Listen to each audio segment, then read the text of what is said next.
my question to you is, what is Lua?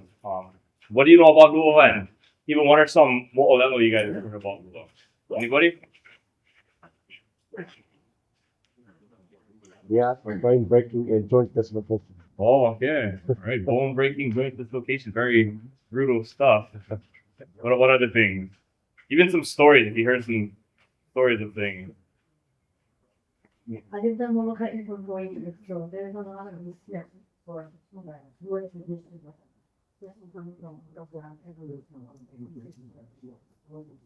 But one of them was that, in order for people to join this team, was a plan to passage. They have to be able to Yeah. So there's different traditions, different I guess requirements, but yeah, I've heard this at least maybe not the requirement part, but the skill part of things is they could do things without touching shit, basically, and very strong. Yeah. So that's where Jerry mentioned that the spirituality side is it's not all about just the physical side, but there's a strong spiritual side. Anybody else want their stories or things about? I can add in. I got a story from Mali. I'm from Mali. We have a area in our Aina called the Kanenaau where there was a battle that was so gruesome that it ran the waters red with the blood of the body. We dammed up the water, and the whole river below it was nothing but blood. So it was one Lua or a war story that centered around battle. So Lua was absolutely a factor in that. Yeah, and some of the stuff we talk about will be the individual, but that's on a grander scale of how Google was on the landscape, and we're just talking about funny way earlier this morning, and so yeah, we brought up so good. So thank you for sharing those stories, and if you have some, just put it in the back of your mind because that's the thing that everybody was drawn to Google for a certain reason. Even for myself, when I first read that Hawaiian Airlines magazine back in 2006 and 2005, where they talked about bone breaking, I was like, wow, how did they break somebody's bone like that? And all this air of mystery that kind of allures you, and yeah, it's still out there. But throughout this training and hopefully throughout your journey, it's not only about the fighting side of it. Okay? We're not trying to train people to be brawlers or scrappers, but this idea of a Hawaiian warrior. So you don't have to answer, but to yourself, and some of that will be shared in some other presentations throughout this training. But what are ideal traits, values, actions of the Hawaiian warriors? Are they always going out to win battles and gain glory, all these kind of things? How do they act inside and outside of battle? And I put battle on there, whether it's battle of Kipaniwai, that's actual physicality and trying to gain things, or it's some other battle that somebody is waging within themselves there. Yeah. So just think about that as you go through your journey. So this whole training and this presentation is about Lua. And there are many different definitions of Lua. If you look it up in the dictionary, you'll see a lot. So sometimes people here say the pit, the hole, everybody says, oh, I gotta go Lua, and they mean the restroom. Yeah, so that is partly true. It doesn't mean a hole in pit, but there's more to it. The number two, so if you're familiar with how to count in Hawaiian, number two is ikahi e lua. So it actually means the number two, and there's a dualism related to that. The companion, okay, so sometimes you could refer to being with a companion as the lua, or there's two of you. And then also, like we talked about, it's a fighting system of Hawaii, and it's specifically the chiefs, the leaders. And we're going to be mostly focusing on that during this training, but all those other things will be brought up in the background. So some stories you might hear about the fighting system, they could tie people into bundles. So we have some people here who have ancestors where they would, get into an altercation and they would tie somebody into a pretzel, and the police would come in later on and they couldn't figure out how to untie that person, and they had to do something special to get them unbound. So they had a mastery of the human body and the human spirit. Yeah. Some, like you mentioned, they could sometimes do things without even touching them, kind of like a Jedi mind trick. They could incapacitate somebody with just a wave of their hand, and their mind just goes blank. And they also were very skilled on the battlefield, dodge spears like bathwater. Can you imagine, like how many of you guys seen that movie 300? At the end, where you got the rain of the spears or the arrows coming in, they just like nothing to touch some of the warriors. For the pit side, they've trained in pits because if you are in an enclosed space, you can't run away. Yeah, if you're in a pit, oftentimes there's an oval shape, you can't go back and you can't go to the side. You either gotta go this way or that way. Yeah, so it builds courage.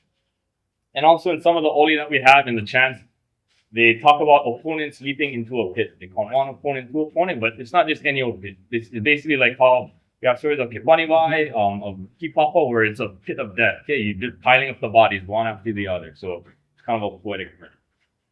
For Lua and duality, we break bones in this art, but there's also the healing side. So if you're on a battlefield, you heal your companions, but also as part of their test too, in certain schools and traditions, they would break passerbys' bones on the road, knock them out, break their bones just to show their mastery of the art, but put them back together, okay? Also showing that mastery side. So if you break it, we fix it. And then this duality side where you kind of fear the man with the old cane. I should have brought my cane up here, but there's a sign of a Lua teacher was the Hawila cane. And oftentimes when you see somebody with a cane, you think they're feeble and frail, but back in the old day, that's the guy you wouldn't mess with because he had decades of mastery of Lua. So although he feigned feebleness and looked weak, that dualistic side is inwardly and mentally and even physically they were strong. And the last part of Lua, that companion side. Okay? So that's kind of a poetic term of your opponent and your comrades. That you're always dealing with other people, but also the unseen. Yeah. So throughout this training, and maybe even hopefully right now and today, you'll be more in touch with your Amakua and ancestry. So I'll talk about Amakua for our art specifically later on, but on the ancestor side, this unseen side where you might feel some kind of ho'ailon or a sign that will boost you up and let you know that they're there. Because as King Lihikai said, you're all here with the people you need to be for the right reason. So going back to Vince's mention of the Lua system, it is a fighting system where you learn to break bones. Okay, so anybody seen this fight? Mm-hmm. Okay, pretty gruesome. Okay, so that's what we don't want to happen. But you can't do it if you know the way to do it. But more specifically, oftentimes it's a joint dislocation. Okay, there's different ways you can manipulate the joints of all the appendages in the body. That's part of the art. You also can strike different nerves and organs. There are sensitive spots in your body. You're probably familiar with some already, but there are a lot of different ways you can hit it and methods to do it, and they were masters of it. And then even more gruesome, like tearing. Okay, you can apply techniques to certain parts of the body where you can tear things clean off. Yeah. And once it's done, they're out of the battle. So that's the hand-to-hand side. But on the battlefield, oftentimes they use weapons, okay, what we call male calls, so things of war. They had things that were more for short range, so clubs or what we call a neba, pointy daggers and knives that were called pahoa, and even the very popular shark tooth club. Anybody know the name of that one? Yeah, okay, Leo Mano, okay, the lay of the shark, okay, the shark teeth. And then even a strangling cord. All these ones were the close range fighting. So you had to get up, up and close. And because there weren't any guns and weaponry back then, like if you want to fight somebody, you got to get, face to face. They also had a little bit longer ones that they could fight with, so for more distance. So they had long ihe, so that's maybe like 6 to 7 feet. That will show you more, I think, tomorrow.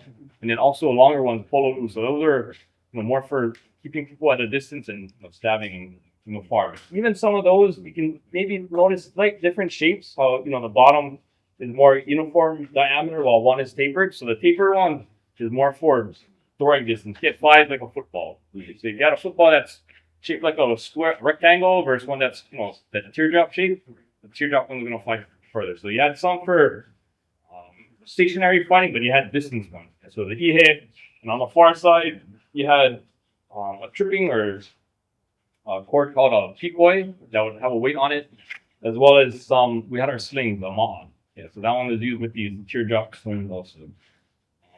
And Maui cheese were especially famous for their use with the ma'a. But hit a blade of grass from like how many miles away. So those are the individual skills. But as we mentioned before, a lot of it will be a unit. So you guys are right now a class and a unit. So you have to learn how to behave like this, because as we're going to be doing later on throughout this training, we will be getting into battle formations and having fun like this, okay? Where you have armies versus armies. So you got to be able to move information very quickly, which requires discipline. That's what we're going to be trying to, build and expect from you is discipline in your actions and your behaviors. Because if you have people that are, doing their own thing and not listening, you're going to have a weak spot. And if you do have weak spots in certain places, that's where the other armies are going to come in and take advantage of, and you're just going to, wipe out that way. So that's what we try to look for is weaknesses. But if you are disciplined, you've been trained, you strengthen mind, body, and spirit, that shouldn't happen. Yeah, so all it requires being used in the team. Yeah. Any question about the other stuff so far? Yeah. So where did Lua come from? Yeah, so there isn't too much written about Lua origins and genealogy, but what we do have written is that about the 10th century, there's an Oahu high priest. His name was Paumakua, or sometimes he's known as the Lord of Moe Ana Imua, that was on Oahu. And during that time, he traveled to Kahiki. Maybe it's Tahiti, maybe it's someplace else, but yeah, most likely Tahiti. And when he came back, he brought back 2 fair-skinned, blue-eyed priests with him. That their names were, I think they have Tahitian names too, but when they came to Hawaii, they're called Kaikai and Maliu. And with those, with them and the knowledge that he brought back, they opened up basically a university. The University of 46 Sciences and Arts called Pihanakalani, and it was on Maui. So this university taught different things from astronomy, weather, mahiai farming, lawai'a, maolapa'au, healing, all these different arts. That we name here, so like the healing ones, the ones to survive, provide food, but also the fighting. Yeah, so the first Lua school that was founded was called Ka'ai Kanaha, the schools or the school of the 40 techniques. Okay? That included beginner techniques, medium techniques, and then advanced techniques. Okay? So this is the first Lua school, and most likely was located near Ka'ai Kanaha, the area on Maui, near Kahulu. Like I mentioned, they had different parts of those schools, so you can group them with each other. So the fighting side was all the parts, dealing with like the lua, so how to make the body strong, the anatomy of the body, the fighting part, and then the different techniques. You had the survival and the healing side, so like nutrition, even hygiene. So it was important to be cleanly back then, because if you got sick or something got infected, you could be wiped out. On the la'au, the different plants, and also how to use them with the la'au, mahiai, farming, and then fishing, labaya. But it was also important to have that spiritual, that social component too, because they were dealing with chiefs, they were dealing with politics, those types of things. So they had to know how to appease the gods, where they would do things for like the hula and the malama makua, which is taking care of the gods. But also if they have, gatherings and festivals, those kind of things, they had to learn how to entertain other chiefs. So this art, it was, now we teach it to Hawaiians, but back in the day, it was even more exclusive, where it was only for the elite. Okay? So they had to be of elite rank. So, some notable ones are, Kanenaau, Kekuapi'o, Kaikili, members of Kalakaua court, which we'll talk about as part of our genealogy. And even Prince Jonakuio Kalanianaole, he was a very, everybody knows him as the politician side of it, but he was a very strong and exceptional Lua warrior. They did hit him. But he has some interesting stories. Even he was able he went on a diplomatic voyage to Germany, I think, somewhere in Europe, and somebody disrespected him in the bar, but he, they were talking in, I believe it was German, so he couldn't understand, but, he was bilingual or multilingual, and he did understand, and he asked for an apology, they wouldn't, and he took him down with one finger. Okay? So he was very skilled. And these are just the names of male ali'i. Okay? But in the battles, there are also stories of wahine that were very notable Lua warriors and Lua schools, especially I think on Hawaii. Yeah, so it's not just for the men, but also the women did practice too. But when it came time for battle, like we said, it's a ali'i art, but you do need your armies. So this is where they would have boot camps right before the battle and the campaign, where they would teach at least basic techniques to win the battle to the commoners. Yeah. But it was primarily for the elite class. And this is their school. Okay, so the pa, or in some writings they also call it a halal lua, but call it a pa because it is an enclosure. And this is a typical artist rendering of it. But one thing to keep in mind is, the walls weren't that short. They were actually tall posts made of llama. Yeah, so it's basically a fence, a fort, which you can't look inside. And he had different people, and different leadership and roles in there that each had their own thing to do. So the first was Haman, okay, so the students. These are the ones that were learning and being trained. These are the ones that sought the knowledge. They showed their desire and sincerity to learn through different acts, whether it's through bringing certain offerings like pieces of coal, doing a holy or a to show that they're ready to enter inside, and they make sure that they follow the teachings of and the rules of the Elohim, the leader of the instructor of the school. Yeah, this is both for their own protection, so they don't disrespect and get punished, but also to make sure that the spiritual side of it is being kept. So through this, we expect you guys to also follow the rules of our school. And back in the day, they recruited very young because it was about 12 years old because when you're young, right now in my age, I'm so flexible, but I'm getting more injuries by the day. But when I was young, man, you could do something, get in my fall, and you back the next day, no problem. So their bodies are so soft, flexible, built fast. So it's very easy for them to learn and build a strong warrior's body from very young. Back in the day, it had to be chaps, but nowadays it's not as strict. But you wanted to make sure that they're focused and dedicated to the art, and then also mild-tempered and level-headed. You don't want to train a knucklehead or somebody who's going to take the art and start causing damage because that's going to cause trouble for your community and then also for yourself because you are the instructor of the school. So you don't want to train people that are going to misuse the art for bad reasons. That's the Homana level. As you may have, I don't know if people were introducing themselves, but there's also a different rank called a Po'opua or Kia'ipuka. So these are the guards at the door. Okay, before you can enter that pod, that enclosure, they're the ones that made sure you're the right person, that you provided either the Hua Alelo or the password or some other requirement. If you didn't provide it, they might tell you to go away, but if you tried to force your way in or you tried to sneak in, if somehow you got the password, but they know you're not supposed to be in there, they had things waiting for you. So this is the best drawing I could get, but inside of that enclosure, it's basically a fort, and they would have a beam or a board that would hide a big boulder over it. So if you came in and you're not supposed to, they would let you in, but they would triple cord and let this big boulder fall right on you and kill you on the spot. Yeah, there was kind of no, I guess, mercy given back in the day.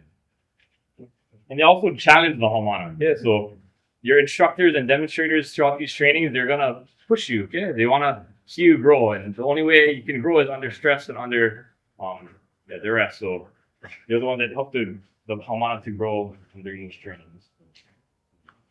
And part of this secrecy and the challenge is this term called Unana Meo Huna. Anybody know what this means? Things hidden, stay hidden. Things hidden, stay hidden. Okay, so things hidden stays hidden. So, but in this one, it's keep hidden, and then the things that are secret or sacred. So this, things that are very important or very, I guess, can have some kind of importance to the culture. You don't want it to get off, okay? Because that might be an advantage somebody has over you, like your enemy or something like that. So you have to keep it sacred. You also don't want to show it off. So that's a very important part of our art because the knowledge is sacred. It could mean life or death. So that's what these guys were trying to test by keeping that. And then also there's stories of the masters and instructors of some schools where they would always hold back one technique from their student because just in case for some reason they trained the student and for some reason they changed or they come back and try to attack the teacher, they can still protect themselves. Yeah, so that was just a tradition of those. Another rank or role was Kanaka Kali Kukui. So some of them introduce themselves too. And they're the ones that string that kukui on top of the torch. Okay, they're the ones that kept the light lit so that people could see. Because Lua was typically practiced at nighttime. Because it's secret, you don't want to practice it during the day where maybe somebody on a mountain can see it. So try to keep things as secret as possible so they could practice at night, but they needed to see. That was this person's role. But although they were going around lighting candles, they were still very skilled in their own way because they were lighting it for the way of the instructors and the students, and they would see everything. Okay, and they would also have this role because they knew things. So they would, although they had this selfless act, they were still very knowledgeable. And then lastly, you had the instructor, what we call Olohe. So Olohe, back in the days when we were taught, it wasn't just Lua practitioners that the instructors that had this title. It was also given to things like Lawaia and Hula, but maybe it's because of that connection to the college. But now it's primarily for the Lua class, and it makes sense because it means hairless one. Okay, so why were they hairless? What do you think is important of being hairless for a Lua warrior? Being red. Yeah, okay, perfect. Hey, if you have hair, even like small little hairs, if you had like try to pull it off, or I have full hairs, bro, and then you get pulled, I get hurt. So you don't want nothing for your opponent to take advantage of. So they would shave themselves and cover themselves in kukuyo, protect them. So that's where the poetic side of it. But these are the titles for the instructors and the masters of love.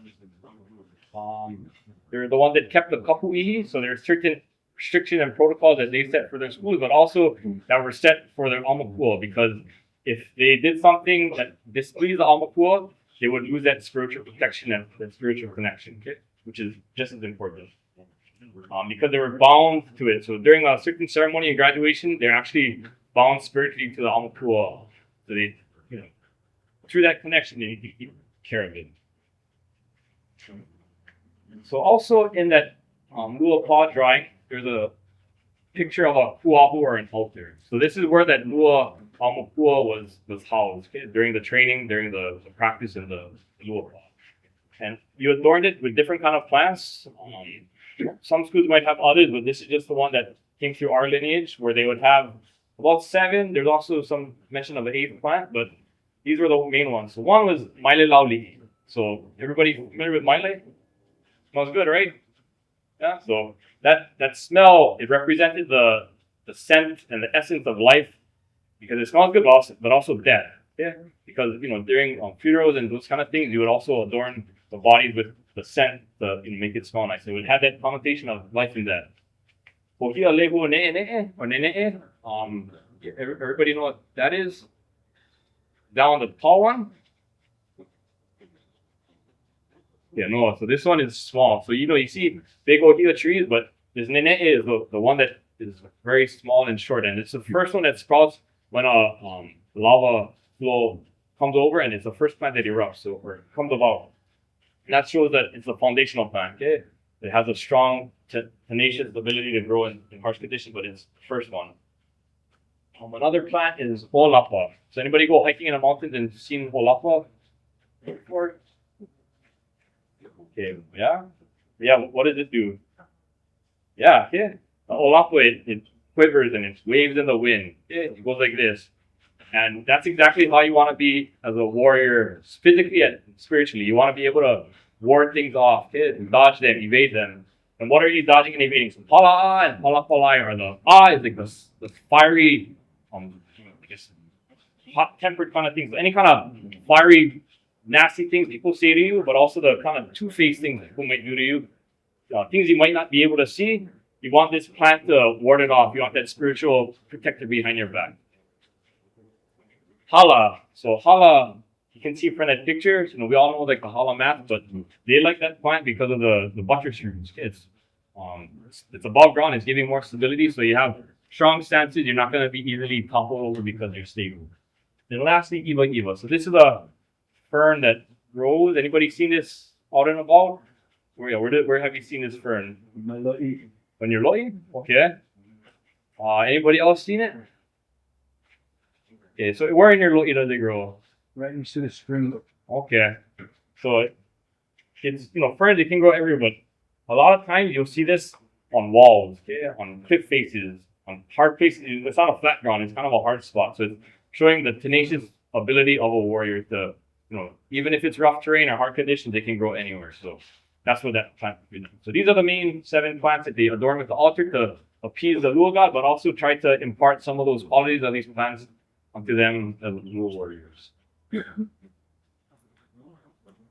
So, every warrior's goal is to try to get as much knowledge as they can. And if a warrior was able to acquire all the necessary knowledge that their teacher felt, they would be able to become an alohe. And there were two parts to it. Yeah. An uniki and an ailolo. So the uniki is the demonstration. So the warrior being able to demonstrate, whatever techniques, if you ever did some kind of other martial art and you got to show the techniques that you know and the kata, those kind of things, that's what it's being tested. So there's typically between an alohe versus a student to show, and Kekuo Pio's one was a very well known. Anybody read Kamehameha's word Kekuo Pio, that book? You know the story? Oh, it's a good one. So I'll just spoil this part for you, but it's basically Kekuo Pio's teacher.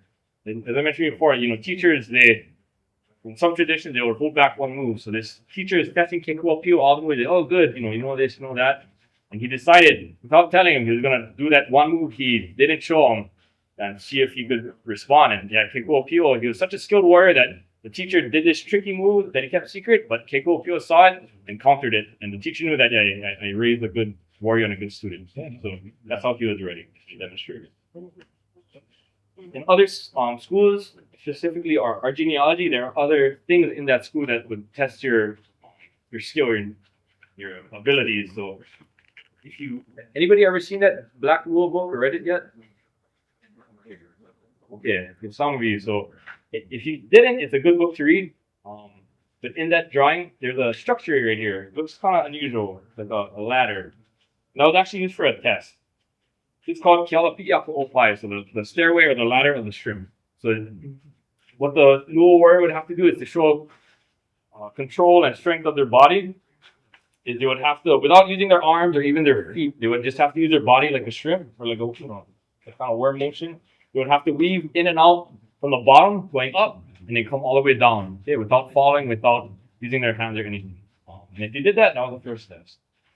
The second test is they would have the student standing like this, upright, and they would have a guy, remember the guy Kiko, the tall guy? They would have somebody like Kiko size walk from one fingertip over the head, over the shoulder, and then walk back without the Luo student dropping their hands or wavering, anything like that. If they could do that, that showed the mastery of their their physical, internal power and ability and strengths. They would pass that. And then the last one is an ipu. So how many have seen an ipu before or held it?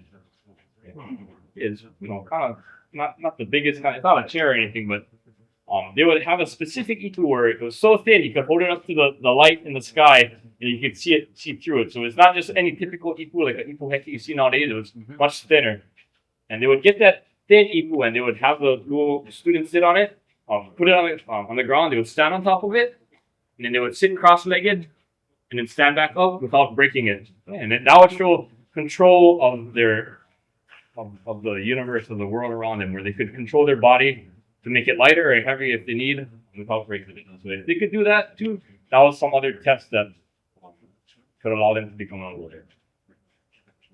So if they did that, the final part would be the binding. Okay, so they show their skills, but now they have to get bound to that spiritual side of the ancestors. So this is where you would have oftentimes eating the ailolo, so the eating of the brain. Okay, so it's literal, but it's also spiritual and poetic. So they would emu the pig, and they would look for signs. Okay, it would actually be a pig that was raised on a certain diet, very special care given to it. They put it in the emu, and they cooked it. And what came out, they would look for signs on top of the skin or the body parts. If it was a flawless pig, they knew they had the blessings of the gods, and this student would go on to be a good warrior, a good practitioner. But if it did not, sometimes it could be a bad woman. So one is Kekuo Kalani's story where he graduated, but there was a small crack in the leg of the pua'a. And the teacher said, be careful in your future battles endeavors because something bad could happen. And during one of the battles,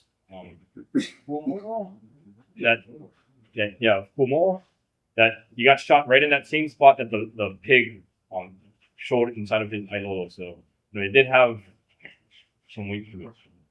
And the different parts were consumed to give that student the different essences of the pig. I had to use this too, but it was like the hooves so that they had strong, but they would also run away. The ears, so they would always listen, be aware, but also listen to the teachings and the wisdom of their ancestors and Omakua. They would eat the snow, okay, because that's the breath of life. They would eat they would eat the brain, okay, that's the essence of all the teaching and the knowledge. And there was one more that, normally you wouldn't eat, but was also very important. Anybody know the last part? I think some other traditions do it too. Yeah, they would eat the tail. Anybody know why they would eat the tail? Because they want to go like this. Yeah, no. But no, it's just because the tail is located right at the butt. Okay, where all the all the sting parts come. So no matter how good of a warrior you are, you still need to remember to be humble. Okay, to have humility. They don't want them to be proud. So if they did that, they would pass that school. In other schools, they would have a different test, okay, where basically you would have a warrior that either if they fought someone or they could whoever they would come across, they could kill them and they would take their eyes and they would offer it to the Amakua and sometimes they would eat it too. So that's also another very harsh Ailola requirement, but it was done in some schools too. And then you also have Kekuaopi'o's story. Yeah, so another good part of that book is his Ailola, where his teacher knew that taking an opponent's eye is no problem with Kekuaopi'o. He would do it, so it's not a challenge. So he gave him a harder one. So he said, to graduate, you gotta take the eye of a man-eating shark or a tiger shark. And Manunui. So for his story, he had there's certain things in there. I got time. So the teacher, they went out on the boat, but he told them to prepare things for it. Yes. In different stories, they have different kind of things, but basically it's greasy, stink amount of meat and pig that's gonna attract the shark. Okay, so they were going out into the boat, he and the teacher, and they spot the one that he has to go and kill. So rather than jump in and attack it, there's no chance you would have it. So this is where the teacher said you have to think smart. So they start dropping the bundle of stingness in the water, and they drag it, and the shark starts to follow. Okay, and he thinks, okay, now's the time to go. And I got the shark close by. The teacher said, no, wait. If you jump in now, you're just gonna be food for the shark still. But when the shark is eating and chomping on this trying to chop on that greasy old food, what is he doing also? Closing their eyes. No, not closing their eyes. Getting sluggish. How come? Okay, the grease, but also they're taking a lot of water. Yeah, so they're getting very sluggish from all the water they're sucking into. So it took time. So he said, be patient. Okay, don't be a warrior that's just going to jump into a battle. Assess the situation first, and only attack when you have that advantage. So Kekuaopi'o listened to his teacher and, waited. And right when the time was good, then the teacher said, now you go in and jump. Okay, so even during this graduation ceremony, it's still a learning opportunity for him. And, he was able to get his eyes. That's the story of how he became the Ailola expert. So, any questions with those stories? Yeah. Oh, the Kiana Kalani. So that one, the exact year unknown, but about the 10th century is where what they think. So around there. Okay, any other questions? Okay. So I think I have some time. So talking about our modern lure revival. So, with the transition of, from the mid 1800s to the early 1900s, Hawaii was through a lot of transition. A lot of things went underground. Some things may have been lost. And lure was almost one of those things. There weren't too many schools back in the day. There was a Kalakaua school, but you didn't have a lot of students and it went underground schools. But there was one individual in the early 1900s to the mid 1900s, Lloyd Charles Kent, who kind of kept our particular school of it alive. So he was a historian, a genealogist, a linguist, and a martial artist. So he studied not only Lua, but judo and karate and all these other arts, even sumo too. Very learned person. And he was one of the last Lua experts in the 1970s, where you met Olohe Jerry, and he was one of the original 5. It started, we'll tell the story later, but it started off with more students, but he graduated 5 students. And Lohe Jerry is one of them, where they learned in 1974 and then graduated in 1978. He was one of the first living treasures. So if you're familiar with the Hompa Hongwanji award ceremony that goes on every year to recognize great individuals of their certain arts, he was one of the first. He was the first living treasure of that thing because of all the things that he would do. And then for Lua specifically, he learned from 30 different sources. Like a couple or a couple stories, or a couple pieces of information from these different people. And throughout his learnings, got about 150 plus. So this is the genealogy that you have inside of your book. So you can see that, we come from Oloye Ken. So he graduated these 5 Lua Oloye.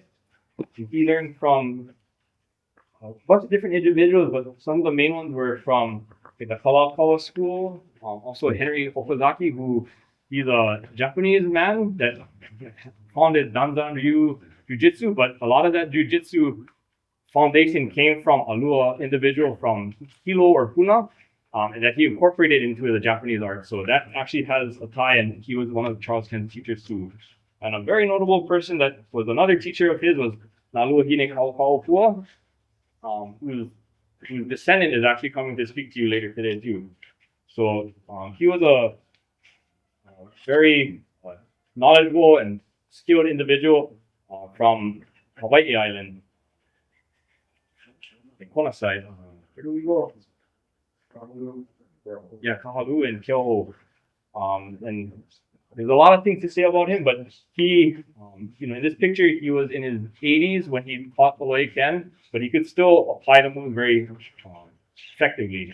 So Oloye Charles Ken, and also Henry and James Kikuhuna, who is the family to another member in our PA, they learned from him the different things from his school. And his one is interestingly from the fish, the bird, and the plants. And then, so these are some of the class members from Oloye Charles Ken's class. So you see the 5 Lua Oloye, Oloye Paginawan, Oloye Jerry that you saw, Oloye Mitchell Eli, Moses Kalau Kulani, and then Dennis Eli. And then there was also another individual in the class, Norman Pia Naya, who his ancestor was in that Kalakaua school. This is them training in the 1970s. And this is them today, and there's different schools out there. So just honoring our teachers from all the members here. So we started off with Lloyd Mitchell, Eli, and Pakuya Holo, but we also learned from Lloyd Dennis, Eli, and Lloyd Jerry over the years. And they themselves have graduated different Oloye. So it's not just us, but there's a handful of them out there.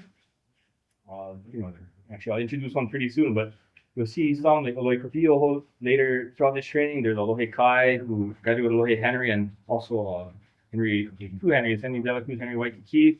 And then you met Oloye Tommy Kaupui, and there's others too, Oloye Billy, Oloye Debbie, individual Ali'i that I think he might come later, talk to you too, and then also Puahi. But through all of these individuals that graduated, but they're also our teachers too, we formed our positives with Akuahi.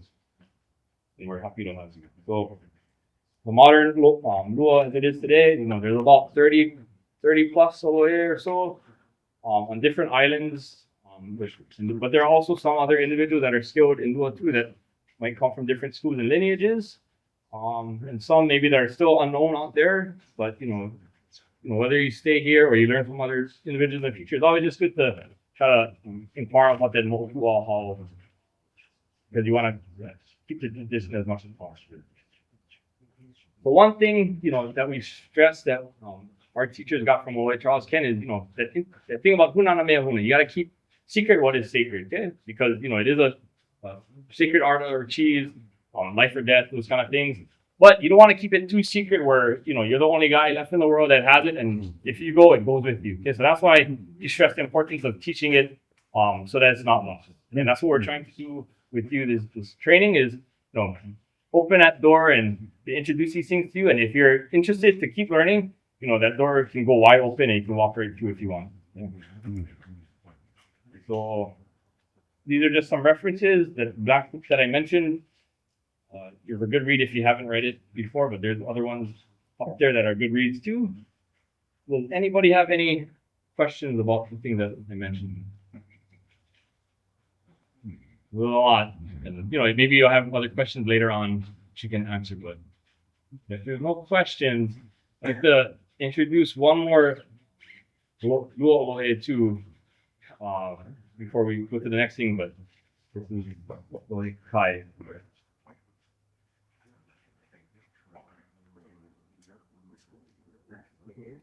Aloha. My nephew Kaal is in your class. I was in the first class with Aloha Tommy. He was the oldest and I was the youngest. And since that was over 30 years ago, I was only 2 years old. And there's another proverb in Lua you'll learn, which Aloha Jerry sometimes quotes, that not all knowledge is found in the same school. Growing up, I was raised training, but I didn't have the opportunity to study Lua until after high school, like Kaala, when I was 2 years. But I grew up in the other arts that descend from me. So, Kodokan Danzamu Jiu-Jitsu from Okazaki, and Kaji Kembo, which the Jew in Kaji Kembo comes from that style of jiu-jitsu. So, and then also, you might have heard of Uncle David Mukiva. He gave my father his first job as a lifeguard in Beach Boy in Waikiki. And my father was in the same Army Special Forces unit as Aloha Jerry. There's a lot of interconnections. So I knew of Lua, but I didn't have the opportunity to formally study it until later. Even though in Okazaki's art and in Uncle David Mukiva's art, there were elements there. And the only way that I later was able to learn what all of those elements were was to study all the pieces and use process of elimination. In other words, if you know Okazaki studied judo with Judo Kano and several styles of jiu-jitsu, and if you actually study everything you studied, and you see certain things are not in those arts, then it leads you to the understanding that they came from this. Especially when you're learning, you'll understand that. Because there's a connectedness in our culture and an aloha that pervades everything. And that becomes your highest form of martial art. So there's a lot of things that can sound scary or can sound fierce. But in truth, fun is more motivating than fear. So to have a lifelong journey as a martial artist is not necessarily to try to be intimidated or to try to overcome an imaginary opponent. Your real opponent is you. Your real self-defense begins inside. And so this journey will help you discern what is pono to bring in your life overall as a homeowner. That you never stop learning. So with that in mind, I never stopped. What I studied as a little boy, I still teach. The difference is I have a different motivation because this cultural awakening brought value to those other systems as a pathway to live as a perpetual student in aloha, if that makes sense. So it doesn't sound good if I'm the one saying it. I'd rather have Aloha Kanenaau say it, but I've tried to leave no stone unturned. So I've traveled all over the world, fought in Thailand, fought in Brazil, did bullfighting in Spain, all kinds of crazy stuff. There's opportunity costs in this because I don't have a wife, I don't have any children. All I ever did with my free time was learn and train. So you name a system. Brazilian Jiu-Jitsu, Krav Maga, whatever. I've trained it. But I always kept this as my pico, as my center. So once I went through this, the perspective in which I saw everything else was through our cultural lens. Because as Bruce Lee said, everyone has 2 arms, 2 legs, etc. But you still have to have your core operating system. Just like on your phones, you have to occasionally update that system. So it never ends. You're on your first day, but 30 years from now, you'll still be on your first day if you have the right attitude. Mahalo.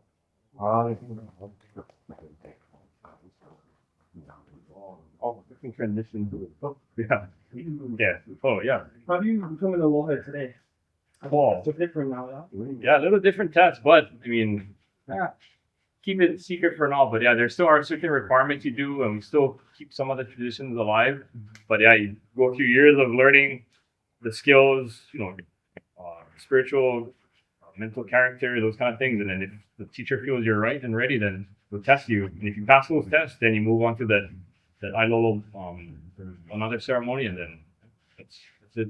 Every school is different, so it's hard to say, but that's what I had to be clear. Yeah.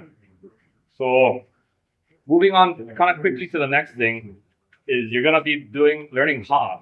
So ha'a is very similar to the Maori haka. And you also hear other terms like aiha'a, hula. And there are different styles. Mo'o versus ku'i. So one that's more serpentine versus one that is more rigorous and pumping and hitting and stuff like that. We'll kind of do some of that too. It was meant to build and demonstrate agility and coordination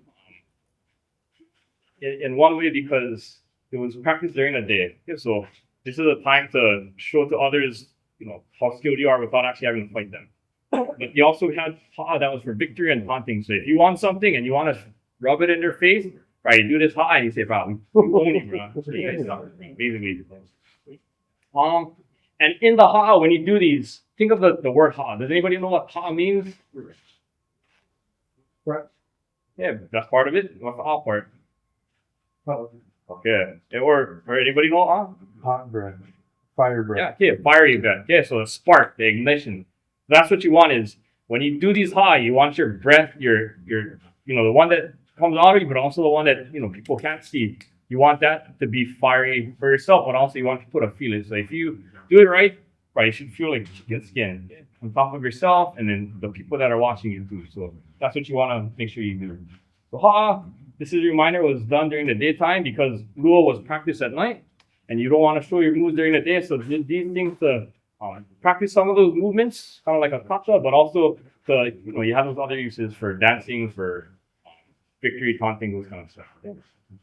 The first ha'a you'll be doing on the field with your instructors is your ha'a komo. So you don't have to learn this, but you can all kind of stand up now. You can leave your things on your chair, and then your instructors will take you down to the field to start.